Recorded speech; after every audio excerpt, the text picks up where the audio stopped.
Како да ја победиш самотијата и зошто постојано се чувствуваш осамена?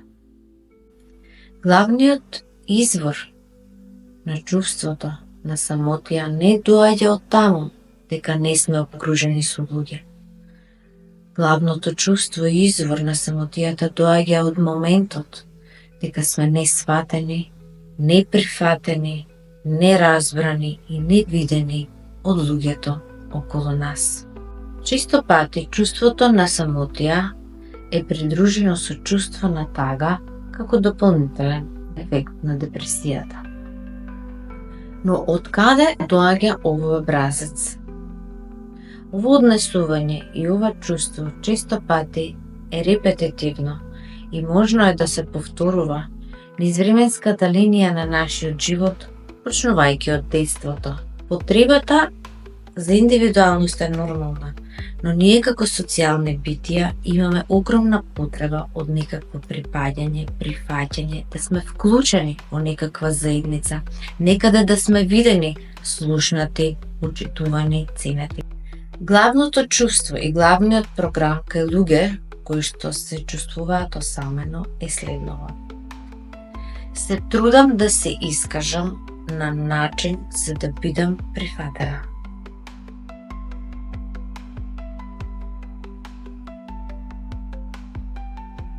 Мислам дека луѓето не ме разбираат поточно каква личност сум јас.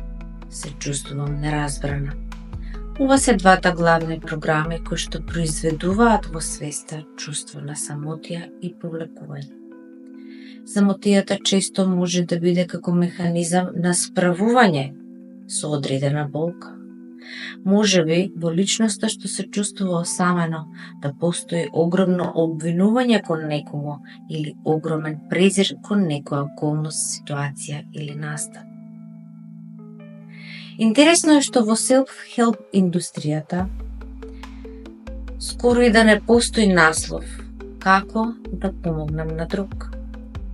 Има милион подкасти, YouTube видеа, разни онлайн производи, разни програми и сите се буквално преплавени со како јас да излезам од нешто, како јас да најдам љубов, како јас да се збогатам, како јас да ми е подобро, а скоро и да нема наслов како јас да помогнам на друг. Ние како социјални битија имаме реална потреба да се поддржуваме едни со други и имаме многу реална потреба да помагаме едни на други. Кога луѓето помагаат на други луѓе, тоа е посебен вид на енергија. Често се прашувам јас лично, зошто луѓето се толку оптеретени со карма, а никој не размислува за дарма. А дармата, верувајте, е најдобрата енергија, најдобриот емоционален патерн, најдобриот излез за било каква ситуација. Таа дармата предизвикува, односно помагање кон други, предизвикува исклучително благотворен ефект кај тој што помага на друг. Така да топло препорачувам, доколку сакате да се чувствувате добро, помогнете било што на било кого, без да очекувате нешто за возврат. Ова го кажувам бидејќи следниот дел од видеото ќе биде посветен на решението за излез од самотијата. Но како да излезеш од самотијата и чувството на изолација? Размисли за ресурсна личност. Личност со големо животно искуство, со која би можело да ја споделиш својата мака. И нема веднаш да одиш и да му мислуваш на програми, не на никој не му е гајле, мене никој не може да ме разбере, мене никој не може да ми помогне, од ова нема излез и така натаму. Не продолжувај да го зидаш затворот во кој што си долго време таму. Ние како битија сме робови на навики. По некое време се навикнуваме на затворот кој што сами си го зидаме.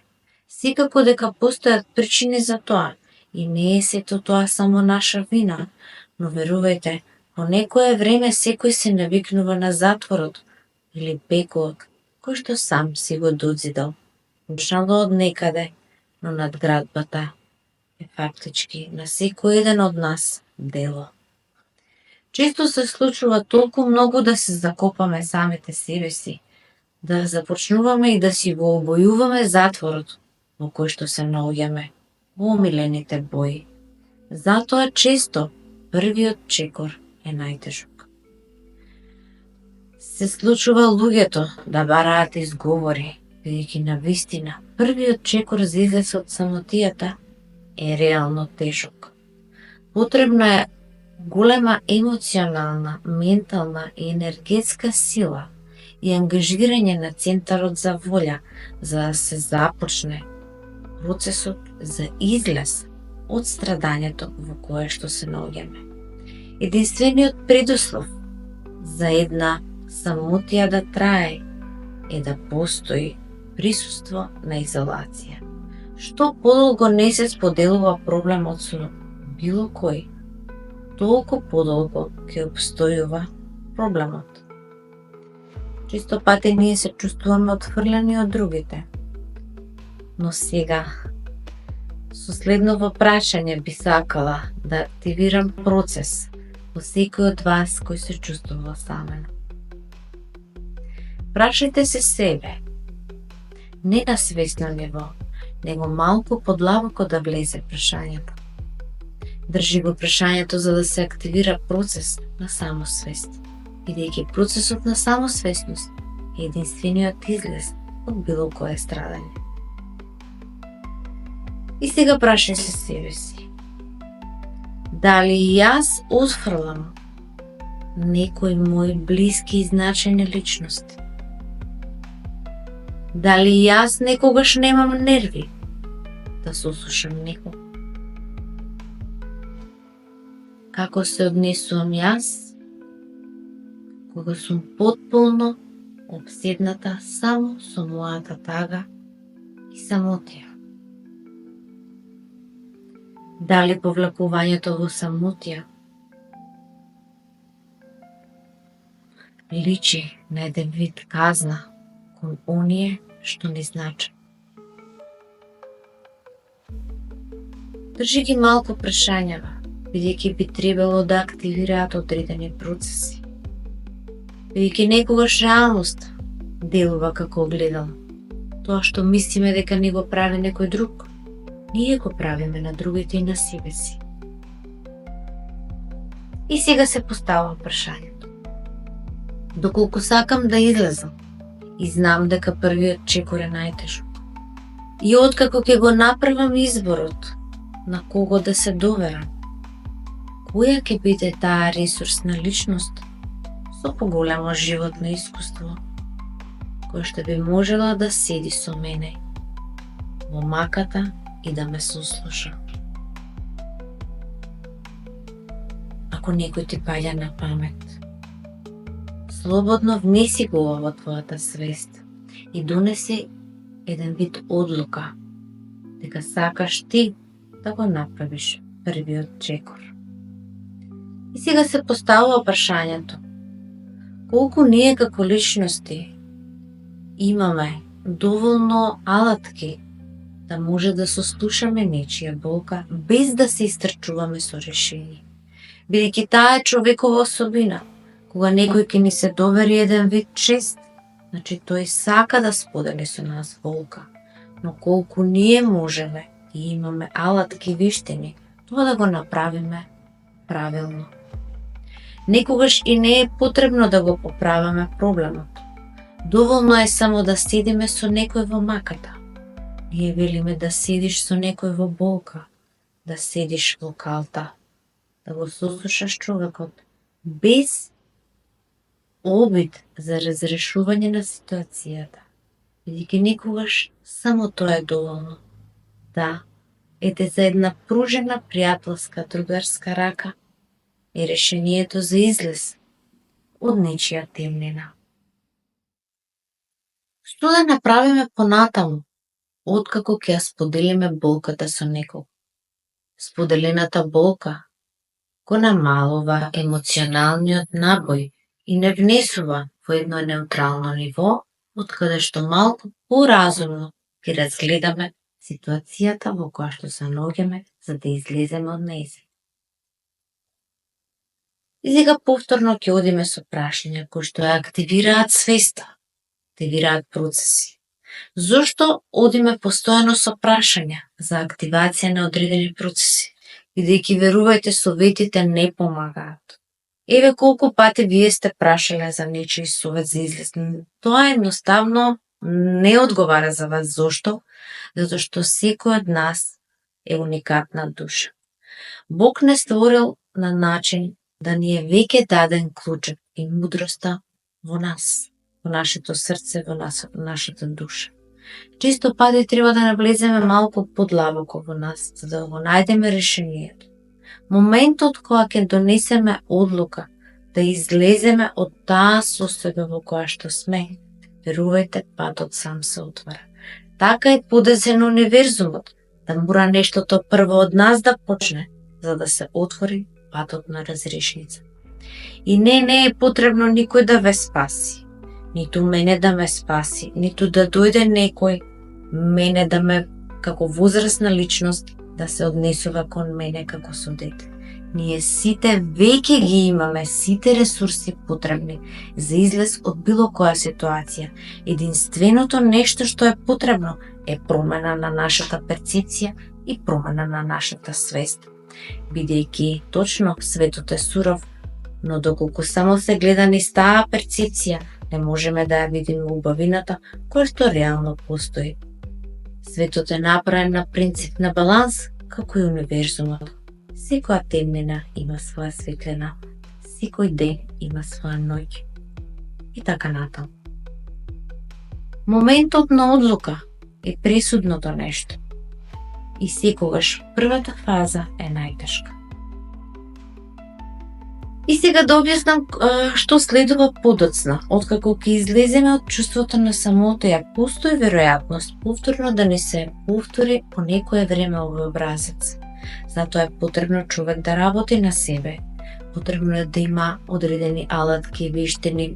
Во моментов мислам дека интернетот е преплавен со бесплатен контент, бесплатна содржина, каде што луѓето лесно можат да сватат како да го одржуваат својот ментален фитнес. Што значи тоа?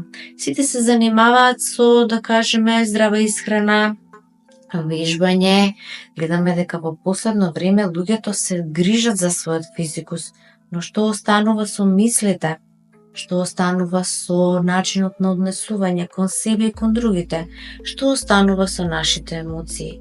Кога се воспостави еден ментален фитнес, тој успева, помага преку одредени алатки и вештини, да кога ќе се западне пак во чувство на тага и самотија, улесно да се излезе, бидејќи тој патерн веќе е победен.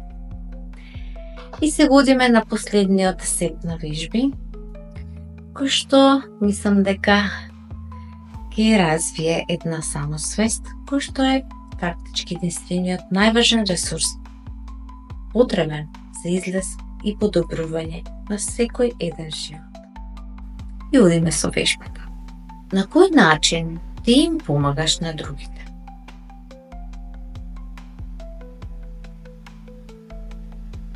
Зошто се чувствуваш искористено од другите? Запиши неколку ситуации кога ти отфрлаш некого и немаш нерви да го сослушаш. На кого го правиш тоа?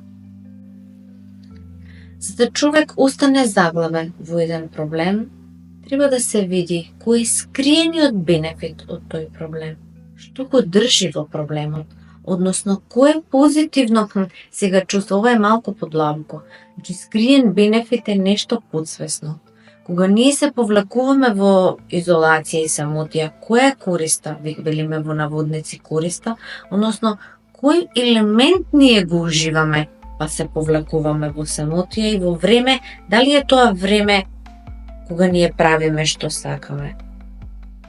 Често се случува луѓе едноставно да спијат преку ден, кога се членовите од фамилијата будни, за да потоа се разбудат, да речеме, ноќе, каде што е тоа време само за нив и никој не ги замара. На свесно ниво, човекот мисли дека има несоница, во суштина е избегнување. на споделување со други или едноставно интерес за други. Често пати негување на болката не држи во проблемот. Исто така, еден од стравовите за излез од заглавеност, од страдање, од самотија во која што некој се наоѓа е чувството на непознатост. Секој вели, тоа е еден програм исто во колективната свест, а не знам од овој пекол ако излезам, да не влезам во поголем. Ова е една многу поразителна мисла, една многу, како да кажам, ова е завршен удар на еден нокдаун на теповното страдање, бидејќи на некој начин со оваа мисла се запечатува секој сам, на овој начин се запечатува судбината, едноставно се повлекува од сите убавини што реално животот ги нуди. И сега следните прашања. На кој начин бегаш од проблемот? Сите ние, кога ќе ни дојде некој проблем, прво што правиме тој гравитационен, тој тежински големе, едноставно не можеме да го решиме и прво што правиме бегаме или го негираме. И сега прашањето е, на кој начин ти бегаш од? Дали преку скролање, дали преку конзумација, да речеме на алкохол, цигари, на кој начин, дали преку храна, често пати не се зборува за тоа, но и таа е еден вид зависност. Како го смируваш немирот? На кој начин бегаш од овој проблем? И последните две прашања од вежбите, зашто се чувствуваш недоволно добра личност? Во што не си доволно добра? Што е тоа што сметаш дека не си доволно добра и не си доволно вредна за почитување? Овие се два моменти кои што исто така представуваат присудни моменти, присудни мисли за човек да се повлече во себе си, да не излезе и да го покаже она што го има.